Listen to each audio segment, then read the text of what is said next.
पूर्वी दिल्ली में सड़कों पर आवारा पशुओं से लोग परेशान। निगम में मुद्दा उठने के बावजूद कोई नहीं उठाया ठोस कदम। सड़कों पर बैठे गाय से हादसे और ट्रैफिक जाम की समस्या। लोगों ने कहा प्रशासन को है सख्त कदम उठाने की जरूरत। खजूरी खास इलाके में नाले में डूबने से 2.5 साल की बच्ची की मौत। पहले भी हो चुके हैं ऐसे कई हादसे के बाद से इलाके में के लोगों में रोष।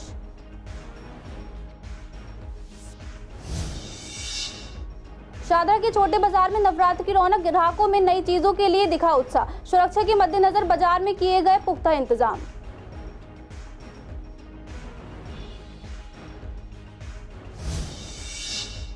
पूर्वी दिल्ली के रामलीला मंचन में राम ने ताड़का राक्षसी का किया वध। अहिल्या के उद्धार का हुआ मंचन। बालाजी रामलीला में खाने और झूले पर रहेगी विशेष छूट। पूर्वी दिल्ली में आवारा कुत्तों के आतंक से लोग परेशान। लोगों ने कहा बच्चों को बाहर भेजने में लगता है डर। शिकायत के बावजूद भी नहीं हो रही है सुनवाई।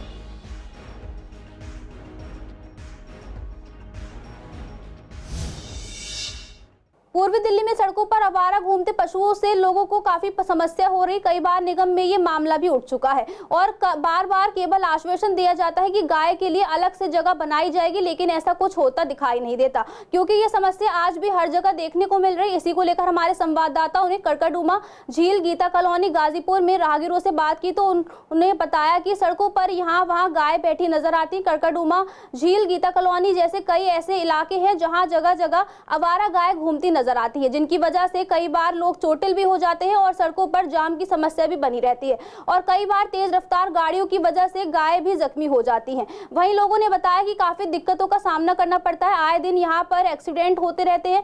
कई बार प्रशासन को इसके बारे में शिकायत की, लेकिन इसकी कोई कार्रवाई नहीं होती है। प्रशासन को इस पर सख्त कदम उठाने की जरूरत है। जब पशु कोई और सांड वगैरह आवारा घूमते हैं, सड़कों के बीच में बैठ जाते हैं, एक्सीडेंट होने का, ये भाई साहब जिनका है उनको ध्यान रखना चाहिए कि ऐसे सड़कों पे ना छोड़े। तो वही छोड़ रहे हैं, जो जिनकी डायरी है वही छोड़ देते हैं। ये उन्हें चाहिए कि उनको ना छोड़े और अपना जो इनके बांधने की जगह है, शेड वेड, उसमें बांधे, वहीं इनकी सेवा करें। सांड आपस में भिड़ जाते हैं, जो सामने स्कूटर पलट देते हैं, बंदों को मार देते हैं, लेडीज़ को जो सामने, पशु जानवर का क्या पता होता है क्या करते। ये तो उनकी छोड़ने वालों की गलती है। अगर डिपार्टमेंट कार्रवाई करता है इन पे तो फिर ये तड़पते हैं। अगर जाम लेगा गाजीपुर आप कभी जाना, एक बार अगर आपको पशुओं के द्वारा जाम मिल गया तो कई किलोमीटर लंबा जाम हो जाता है वहाँ पर। अतिक्रमण हो रहा है आवारा पशुओं का। अवैध जो फुटपाथ है उस पर भी अवैध कब्जा सरकार की वजह से। कितनी दिक्कतें होती हैं? ये तो बहुत ज़्यादा दिक्कतें। आदमी चलता रहता है, पीछे से वो टक्कर मार देती है। ट्रैफिक जो बीच में गाय आ जाती हैं और उसके बाद इनको जितने कूड़े के, सबसे बड़ी तो एमसीडी कोई काम ही नहीं कर रहा है। एमसीडी यदि जो काम करता है, इनके लिए गौशाला में कोई व्यवस्था रहता, सुविधा रहती, तो ये सड़कों पे गाय आती ही नहीं। इनको जो गौशाला भी है उसको धीरे धीरे करके और बंद कर रहे हैं। तो सड़कों पे जाम सबसे पहले ट्रैफिक गाय की वजह से है। और गाय को जगह जब मिलेगी तो उनको भोजन भी अच्छी मिलेगी, जब जगह मिलेगी तो भोजन भी अच्छी मिलेगी। वो सड़कों पे उनको ना भोजन मिल पाता है ना जगह मिल पाती है। जी, सारे कुछ उनको खाने को मिल जाता है। कूड़े में ही जो मिलती है वो भोजन तो अच्छी मिल नहीं पाती है, क्योंकि सड़कों पे छोड़ दिया गया। देखिए, गाय का तो लोगों को दिक्कत हो ही रही है। आप चले जाओ गाजीपुर, लोग वहाँ परेशान आते हैं, गाय ऐसे खुले में घूमती रहती है। दिल्ली सरकार ने ना ही कुछ इनके लिए कुछ गौशालाओं का प्रबंध किया है, ना ही उनके लिए गौशाला सेवा कुछ ट्रस्ट कोई चला रही है, जिससे कि गाँव वहाँ तक की सेवा हो सके। पर ऐसा इस दिल्ली में सदा देखने को मिलता है गाजीपुर चौक और इधर कृष्णा नगर, झील वगैरह की साइड पे बहुत झील वगैरह आप चले तो ये गोंडली चौक हो गया, झील हो गया, झील खुरंजा हो गया, और यहाँ कड़कड़ुमा गांव हो गया। काफ़ी जगह अगर आज से नाम लेंगे तो काफ़ी पूरी दिल्ली में ही बुरा हाल है वैसे तो। पर वही इसमें दिल्ली सरकार को थोड़ा एक्शन लेना चाहिए और दिल्ली सरकार को गौ सेवा ट्रस्ट के बारे में कुछ सोचना चाहिए। इनके जगह जगह इन पर, जैसे गाय को देखो एक राष्ट्रीय माँ का दर्जा दिया गया हिंदुस्तान के अंदर, जिस पे दिल्ली सरकार बिल्कुल भी काम करने को तैयार नहीं है। गाय हमारी राष्ट्रीय पशु भी है। कोई गौशाला वगैरह बनानी चाहिए इनकी? बिल्कुल बनानी चाहिए। मैं तो कह रहा हूँ उनको हर मंडल में गौशाला बनानी चाहिए। सरकार को ये करना चाहिए, सरकार को उनकी गौशाला बनवानी चाहिए और उसका खाने पीने का ध्यान भी रखना चाहिए सरकार को। तो गौशाला जो बन जाएगी, हमारी गाय माता जो है वो आराम से सुरक्षा भी रहेंगी और उन्हें खाने पीने का भी कोई दिक्कत नहीं होगी। उनकी गलती है जो उनका दूध बेचते हैं गाय का निकाल के, तो गाय को भी सुरक्षित रखना चाहिए, उनको भी जगह रखनी चाहिए बैठने के लिए, उनको जगह मिलेगी। सड़कों पर रहेगी, एक्सीडेंट भी हो सकता है, गाड़ी भी मार के जा सकती है, उसे चोट लग जाएगी तो काय का वो तो बेचारी पड़ी रहेगी, नहीं उसको कौन देखेगा फिर। उत्तर पूर्वी दिल्ली के खजूरी खास इलाके में वीरवार शाम बड़ा हादसा सामने आया। यहां अपनी मां के साथ दुकान से लौट रही 2.5 साल की मासूम बच्ची की नाले में डूबने से मौत हो गई। पुलिस ने शव का पोस्टमार्टम कराकर परिजनों को सौंप दिया है और लापरवाही से मौत का मुकदमा दर्ज कर जांच शुरू कर दी गई है। मृतक की पहचान अलीशा के रूप में की गई है और वह परिवार के साथ खजूरी खास इलाके में रहती थी। उसकी माँ का नाम गुलशन व पिता का नाम मुस्तकीन है, साथ ही उसकी एक बहन भी है। बच्ची की मां ने बताया कि गुरुवार शाम के समय वे अपने घर के पास की एक दुकान से चावल लेकर आ रही थी। इस दौरान एक बच्चा उसकी गोद में था और अलीशा ने हाथ पकड़ रखा था। इस दौरान अलीशा का हाथ अचानक उसके हाथ से छूट गया और वे फिसलकर नाले में गिर गई। नाला लगभग 4 फुट चौड़ा और 6 फुट गहरा बताया जा रहा है। सूचना मिलते ही पुलिस की टीम भी मौके पर पहुंची। स्थानीय लोगों की मदद से बच्ची को बाहर निकालकर अस्पताल पहुंचाया गया, जहां डॉक्टर ने उसे मृत घोषित कर दिया। हादसे के बाद इलाके के लोगों में रोष है। उनका कहना है कि इलाके का नाला ढका नहीं गया है, जिसके चलते ये हादसा हुआ है। उन्होंने कहा कि पहले भी ऐसे हादसे हो चुके हैं, लेकिन उनकी सुध लेने वाला कोई नहीं है।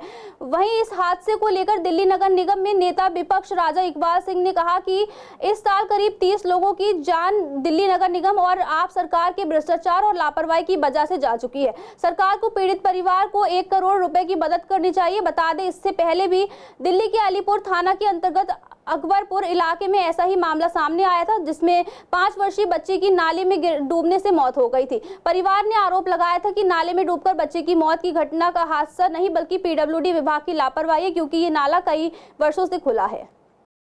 एक बच्चे तो अभी 12 दिन पहले खत्म हुआ था इस बड़े नाले में, एक बच्ची कल खत्म हो गई नाले। हाँ, खुला हुआ था, इतना खुला हुआ था रोड पे। और ये तो खुला हुआ है, कितना बड़ा नाला है, सफाई करने वाले भी नहीं आते। यहाँ पे ऐसे बच्चे खेलते रहते हैं यहाँ पे, ठीक है। बच्चे खेलते खेलते कभी ऐसा होता है, ये जो आपकी खुली हुई नाली इधर चले जाते हैं, इधर चले जाते हैं, चारों साइड जाके गिर जाते हैं, क्योंकि ओपन है, ये गिर जाते हैं। ठीक है सर जी, गिरने के बाद वो बच्चा डूब जाता, कोई देख लेता, कोई नहीं देख पाता है। कभी ऐसा होता है कोई देख लिया तो बचा लेते हैं, कोई नहीं देख पाया। अब तक कितने हादसे हो चुके हैं? यहाँ पे 3 हो चुके हैं। नवरात्रों के दौरान पूर्वी दिल्ली के मुख्य बाजारों में काफी भीड़ देखी जा रही है। हम बात कर रहे हैं शादरा के छोटे बाजार की, जहां अक्सर ही भीड़ देखने को मिलती है। तो इन नवरात्र के दिनों में यहाँ भीड़ होना तो लाजमी है। वहीं आज बाजार में भारी भीड़ देखने को मिली, जिस पर व्यापारियों का कहना है कि पहले नवरात्र पर भीड़ ज्यादा थी और पूरे 9 दिन तक बाजार में ऐसी ही रौनक रहेगी। ग्राहक भी नए उत्पाद खरीदते रहे और दामों में भी बदलाव देखा जा रहा है। सुरक्षा के लिए मार्केट एसोसिएशन ने दोनों ओर से बैरिकेडिंग की है, जिससे बैटरी रिक्शा ना आ सके। केवल 2 पहिया वाहन और पैदल चलने वालों को ही एंट्री दी जा रही है, ताकि जाम और दुर्घटना से बचा जा सके। इसके अलावा दिल्ली पुलिस के सिपाही बाजार की एंट्री और एग्जिट गेट पर तैनात रहते हैं। पूर्वी दिल्ली के सीबीडी ग्राउंड में नवरात्र के मौके पर चल रहे रामलीला के तीसरे दिन शनिवार को बालाजी रामलीला कमेटी में ताड़का वध और अहिल्या उद्धार जी का जन्म और पुष्प वाटिका का मंचन किया गया। बालाजी रामलीला समिति के सदस्य नितिन ने बताया कि यहाँ काफी संख्या में लोग आ रहे हैं। शनिवार के दिन के लिए खाने और झूलों पर विशेष छूट की व्यवस्था की गई है। आपको बता दें, समिति द्वारा पार्किंग की समस्या को भी दूर कर लिया गया है। वहीं भव्य रामलीला के कोषाध्यक्ष ने बताया कि बीते शुक्रवार को ताड़का का वध दिखाया गया था, जिसे देखने के लिए भारी संख्या में लोग पहुंच रहे हैं और शनिवार को सीता स्वयंवर का दृश्य दिखाया जाएगा। वहीं बड़े बड़े नेताओं का भी रामलीला में आना शुरू हो चुका है। श्री रामलीला बालाजी कमेटी के अंदर उत्तर प्रदेश के पूर्व मुख्यमंत्री और राज्यसभा सांसद दिनेश शर्मा सीगत ने बताया कि रामलीला मंचन से सनातन धर्म में हुए रामलीला राम की कथा बच्चों तक पहुंचती है। अच्छा, आप जैसे देखते हैं बालाजी रामलीला कमेटी के आज तीसरे दिन जो आज रामलीला का मंचन होगा, उसमें सीता जन्म, ताड़का वध, अहिल्या उद्धार का कार्यक्रम रहेगा। उसके अलावा आज कुछ हमने खाने पीने की विशेष व्यवस्था करी है, तो सभी राम भक्तों से निवेदन है कि वो भारी से भारी संख्या में आएँ और लीला के मंचन का और खान पान का लुत्फ़ उठाएं। देखिए, पार्किंग की समस्या से जो परेशानी थी वो बैरियर लगने से थी कि शुरू में सुरक्षा व्यवस्था को देखते हुए पुलिस ने तीनों चारों रास्ते जो आने के थे वहाँ पे बैरिकेडिंग करी हुई थी, जो कि हमने कल हटवा दी है सारी बैरिकेडिंग। तो अब आने वाले किसी भी राम भक्त के लिए पार्किंग की कोई दिक्कत नहीं होगी। आप गाड़ी से रामलीला के द्वार तक आ सकते हैं और आप सबका हम सबको सादर आमंत्रित करते हैं। यहाँ पे लाइव देखने का जो मज़ा है, कलाकारों द्वारा जो मंचन किया जा रहा है और उससे जो शिक्षाएं, उपदेश और प्रसंगों का वर्णन होता है वो डिफरेंट तरह का होता है, जो कि आपको टीवी पे रामलीला देखने में या किसी चीज़ देखने में वो मज़ा नहीं आता है। तो मेरा युवाओं से निवेदन है कि वहाँ पे आएँ। हम देखिए हमारे यहाँ पे हमने कुछ नया इस बार प्लान करा है जो कि एक सस्पेंस है। मेरा निवेदन है कि आप सब लोग आएँ और लाइव आके देखें। देखिए आज पुष्प वाटिका का मनोरम दृश्य, उसके बाद प्रभु राम और माता सीता का स्वयंवर, सीता स्वयंवर जिसे हम कहते हैं, उसके बाद सीता स्वयंवर के बाद सीता स्वयंवर से पहले प्रभु श्री राम का शिव धनुष तोड़ना, धनुष तोड़ने के बाद स्वयंवर, और उसके बाद अति प्रसिद्ध लक्ष्मण परशुराम संवाद का मंचन किया जाएगा। देखिए पुष्प वाटिका का दृश्य, अगर आप सबने रामानंद सागर जी की रामायण देखी हो तो उसमें माता सीता देवी के मंदिर जाती हैं आरती के लिए, पूजा अर्चना के लिए, और प्रभु श्री राम जनक महल की जो पुष्प वाटिका है उसमें पुष्प तोड़ने के लिए जाते हैं। तो वहाँ माता सीता और प्रभु श्री राम का आपस में मिलन होता है। भैया कल का ताड़का वध ने तो तहलका सा मचा दिया है और पब्लिक मतलब कि इतना एंजॉय करा, इतना मतलब क्राउड इतना ज़्यादा था कि उनको एक्साइटमेंट इतनी ज़बरदस्त बन गई, क्योंकि हमने 4 ताड़काओं का एक साथ रोल लेके चले थे। एक ताड़का हमारी मंच के ऊपर, एक हमारी मचान पे है, एक हमारा ग्राउंड पे के आसपास है। तो इस तरह जो कल का एटमॉस्फेयर बना वास्तव में देखने दिखाने लायक था। और आज जो हमारा मंचन होना है, आज भगवान श्री राम अपने विश्वामित्र जी के साथ जनकपुरी के लिए जा रहे हैं। उसमें बीच में अहिल्या उद्धार का सीन आएगा, मंचन होगा। उसके बाद दरबार में जाके धनुष भंग का और सीता स्वयंवर का। हमारे उत्तर प्रदेश में भी आगरा है, वाराणसी है, लखनऊ है, ये अवधपुरी में रामलीला का विशेष महत्व है।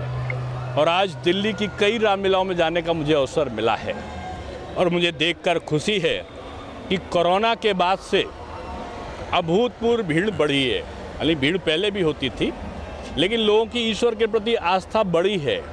और जब ईश्वर के प्रति आस्था बढ़ती है, लोग सद्कर्म करते हैं। मैं माननीय प्रधानमंत्री जी को बधाई दूंगा, योगी जी को बधाई दूंगा कि उन्होंने श्री राम मंदिर के निर्माण में अपनी महती भूमिका का निर्वहन किया है और लोगों में एक भक्ति भावना का जागरण जो है वो आज अपने चरम पर पहुंचा है। पूर्वी दिल्ली में आवारा कुत्तों के आतंक से लोग बेहद परेशान है। बात करें अगर प्रीत विहार के बी ब्लॉक की, तो यहाँ भी स्थानीय निवासी कुत्तों से काफी परेशान है। इसी को लेकर स्थानीय निवासियों का कहना है कि बच्चे घरों से बाहर निकलने में भी डरते हैं। उन्हें स्कूल या ट्यूशन जाते समय काफी डर लगता है, क्योंकि ये कुत्ते बच्चों के पीछे भागने लगते हैं, जिससे काटने का भी डर लगा रहता है। वहीं RWA मेंबर रजत सेठ ने बताया कि पिछले काफी समय से MCD को शिकायत कर चुके हैं, लेकिन कोई सुनवाई नहीं हो रही है। बहुत ज़्यादा स्ट्रीट डॉग्स हो गए हैं। कुछ ना करते करते 60 से 65 स्ट्रीट डॉग्स हैं। तो रात को अकेले घूमने में, टहलने में डर लगता है कि कब काट जाए, और बहुत लोगों को काट चुके हैं। ये एक बहुत बड़ी प्रॉब्लम हो गई है। लोग इनको खाना खिलाते हैं तो खाना भी सड़कों पर फैला रहता है और ये आक्रामक हो रहे हैं बहुत ज़्यादा।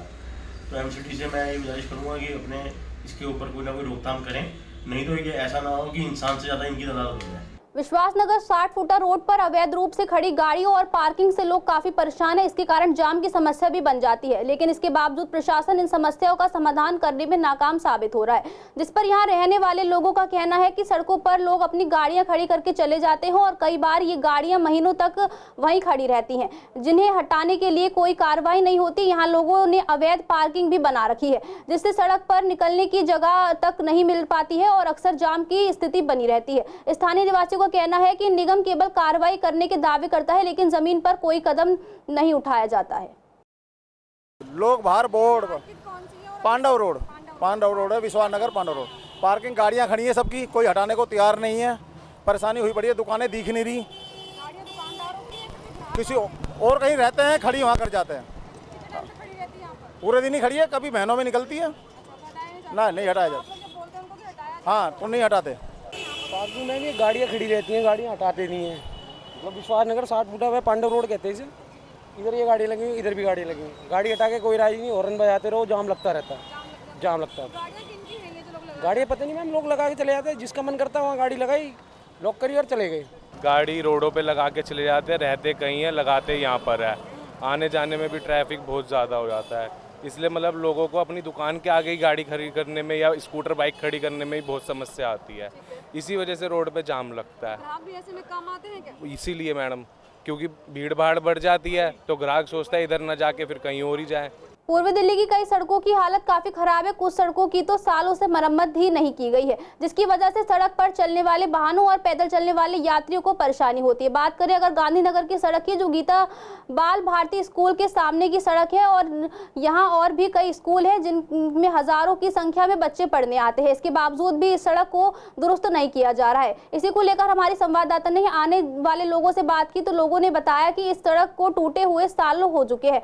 कभी पानी की लाइन डाली जाती है तो कभी अन्य कारणों से सड़क अक्सर खराब भी रहती है, जिनकी अभी तक मरम्मत नहीं कराई गई है। सड़क की हालत इतनी खराब है कि आए दिन लोग चोटिल होते हैं, कई बार रिक्शा भी पलट जाते हैं। वही बरसात के समय यहाँ पानी भी भर जाता है, लेकिन सालों से टूटी हुई इस सड़क को कोई बनाने को तैयार नहीं है।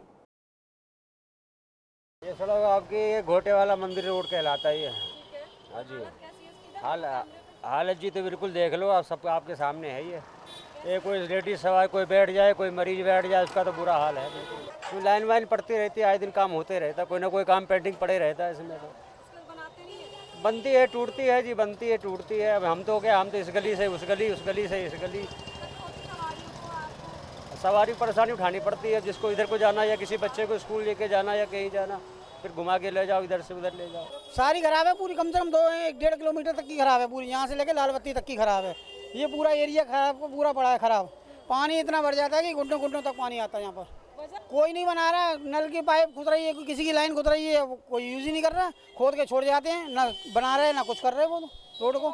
बहुत जाम, अभी तो कुछ टाइम अभी जाम नहीं दिखा। स्कूल के टाइम छुट्टी से इतना जाम होता है कि पैदल चलने वालों की जगह नहीं है समझ निकलने के लिए, इतनी जगह। टू व्हीलर वाले या रिक्शा वाले पलट भी जाते हैं। हाँ, कई बार होता है ऐसा। तो बहुत दिक्कत होती है निकलने में, सुबह के टाइम और शाम के टाइम इतना जाम लग जाता है कि निकलना भारी पड़ जाता है। कई बार तो एक्सीडेंट हो जाता है यहाँ पे, मॉर्निंग में भी और इवनिंग में भी। सड़क की हालत बहुत ज़्यादा ख़राब है, चारों तरफ गड्ढे ही गड्ढे, बारिश आती है तो पानी पड़ जाता है बहुत ज़्यादा। पूर्वी दिल्ली के आर्य नगर के लोगों ने शनिवार को विश्वासनगर विधायक कार्यालय के बाहर सीवर की समस्या को लेकर हल्ला किया। आर्य नगर की जनता ने अपनी समस्या के समाधान के लिए विधायक से मिलने का प्रयास किया, लेकिन विधायक किसी मीटिंग में व्यस्त रहने के कारण नहीं मिल सके। स्थानीय निवासियों का कहना है कि जब भी वे विधायक से मिलने जाते हैं वे अक्सर कार्यालय में मौजूद नहीं होते हैं। प्रदर्शन में शामिल लगभग 40 परिवार ने शिकायत की कि विधायक प्रतिनिधियों ने उन्हें बताया कि विधायक मीटिंग में है। जनता ने यह भी बताया कि उन्होंने अपनी शिकायतें ऑनलाइन दर्ज कराई है, लेकिन जल बोर्ड के अधिकारियों द्वारा बदतमीजी का सामना करना पड़ रहा है। पुलिस में भी इसकी शिकायत की गई, लेकिन कोई कार्रवाई नहीं हुई। आर्य नगर के निवासियों ने कहा कि वे पीने के पानी की कमी, बदबू और सीवर के पानी की समस्या से थक चुके हैं, जिस पर प्रशासन की कोई कार्रवाई नहीं कर रहा है और आज फिर से विधायक कार्यालय में नहीं है, जिससे निराश होकर लौटना पड़ रहा है। पूर्वी दिल्ली की जनता लगातार गंदे पानी की और सीवर की सफाई को लेकर परेशान है और आज हम विश्वासनगर विधानसभा के विधायक कार्यालय पे मौजूद हैं। देख सकते हैं किस तरह से पूर्वी दिल्ली की जनता, जो आर्य नगर के निवासी हैं, सारे विधायक जी से मुलाकात करने आए हैं। किसी कारणवश विधायक जी नहीं आ पा रहे, लेकिन ये इनकी मांगे हैं कि जब तक विधायक जी इनके सामने आके हमसे बात नहीं कर ले तब तक ये नहीं जाएंगे। सर, क्या समस्याएँ, क्या कहना चाहेंगे? समस्या सीवर की, पानी की, सारी समस्याएं, सड़कों की, गलियों की सारी समस्या। मेन समस्या इस टाइम सीवर की है भैया। सीवर ओवरफ्लो है, कोई कंप्लेंट की कोई सुनवाई नहीं है, ना जेई साहब ना विधायक साहब कुछ नहीं सुन रहे। बच्चे सारे बीमार हो रहे हैं, बड़े बुरे बीमार हो रहे हैं, जॉन्डिस हो रहा है, टाइफाइड हो रहा है, कॉलरा हो रहा है, पेट खराब हो रहे हैं सबके। किसी को लीवर की प्रॉब्लम हो रही है, किसी को किडनी की प्रॉब्लम हो रही है, सांस की प्रॉब्लम हो रही है। पानी देखिए कैसा आ रहा है। पूरी गलियों में सीवर लाइन डैमेज है, पूरी गलियों में, और हम दिसंबर 2023 से कॉरस्पॉन्डेंस कर रहे हैं। पूरे अधिकारियों को हमने डाटा दे दिए हैं, तो ये कार्रवाई कुछ नहीं है। अभी थोड़ी देर पहले सुना था कि बजट पास हो गया है, एस्टीमेट पास हो गया है, लेकिन फिर 2-4 दिन बाद गए उनसे मिलने, तो उन्होंने कहा एस्टीमेट तो पास हो गया है लेकिन बजट नहीं है। हम कॉल करते हैं, हम सोचते हैं कि चलो जेई से कांटेक्ट करते हैं, एई से कांटेक्ट करते हैं, कोई फ़ोन नहीं उठाता। वो उनको हम मैसेज करते हैं, आप अभी भी देख सकते हो 200 मैसेज पेंडिंग में है जो उनको कर रखे हैं और कोई रिप्लाई नहीं आया उनका। कभी दौरे पे आए हो आपके यहाँ? कोई भी नहीं आता दौरे पे। वीडियो जर्नलिस्ट अतुल भारद्वाज के साथ विवेक पठान, CCN दिल्ली। आज के लिए पूर्वी दिल्ली खास में इतना ही। देखते रहिए CCN लाइव।